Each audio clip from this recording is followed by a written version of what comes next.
Hey there, welcome back to my channel. Today I am going to give you a review of these new placement guides that Simon Says Stamp just brought out. They have a very nice price point. So let's go over here to the table with my Misty and let's take a look and see how useful they are. Okay, so these are the placement guides from Simon Says Stamp. I'll leave a link below to the Simon Says Stamp website. There are a couple of issues I have to start with. The first is you can't really see it very easily. There you go. You see how there's a bubble there? And I've got bubbles on this side too. So I could easily slide my thumbnail in between the two layers. I don't like that. So, and that's a little disappointing. But they do fit inside the Misty. The problem I have with this is I'm normally open the Misty this way, not going this way. So this is a little out of the way I do things, and I don't like being forced into it. But if I did it this way, you know, I'd have no way to actually keep the edges in line. So of the card, it wouldn't sit in the corner correctly. Nice thing about this is it has different versions of the A2, different versions of this mini slimline, and then you have a 5x7, and then you have the main slimline. So there's different positions that you can do here, so that's nice. Here's one issue that I ran into right off the bat, and that is that these don't completely line up.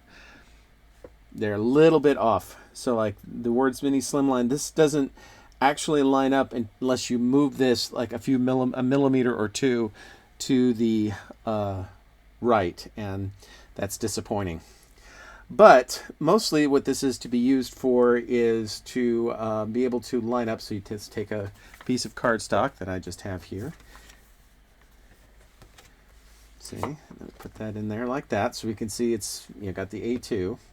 And this will be very helpful if you're trying to put a sentiment onto the card, or some other part of the card, some other image onto the card that you want to make sure is placed properly. And this is just a happy birthday from an old Hero Arts set I got at Joann's. And I can line this up really nicely. So this will be completely straight once I pick it up in the Misty, like that. And since this is an old stamp, it's not picking this up. Here's another issue I have. As you can see, the edges are curling up. It doesn't lie flat, which is a problem for me. Another thing is that if you try to keep them together by using the magnet like that, and you do this, now this magnet is too high up and you can't close the Misty completely. So that's another issue. But then once you do this and take this part out and then you close the Misty, now you have enough space. So this extra thing is really useful to line stuff up, but I wouldn't want to use it for anything that you're actually like having to stamp on top of, because with that and the magnet, it's just too much for the regular Misty to handle. See, it's not going to close now. I mean, altogether for the price point, I believe when I bought it, it was $8 to $10. It's not a bad couple of tools for $10. They do make a smaller size for the mini Misty, which actually is, I think, a bit more useful because it divides because it only does an A2 size, and it divides it into thirds and halves, and plus it has a center point.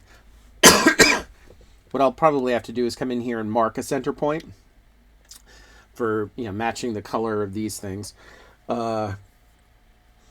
just so it is a bit more useful for me. But otherwise, it's okay. It's for what you're using it for and for how much you paid for it.